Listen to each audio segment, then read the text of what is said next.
No niin, sunnuntai aamupäivä.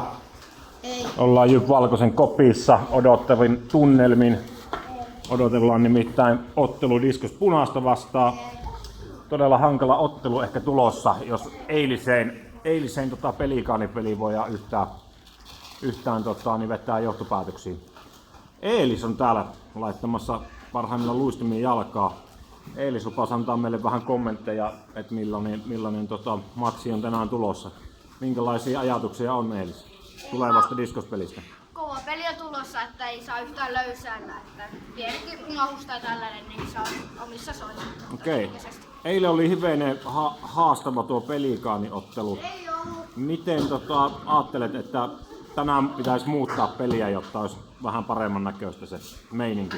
No siis eilen oli vähän paikat oli hakusessa silleen ja näin, että pitäisi pitää samaa paikkaa paljon ja sitten niin saa sitä peliä vähän enemmän auki sitten. Just näin, eli kiekkoa liikkeelle. Aivan näin. Tosi hyvä kommentti.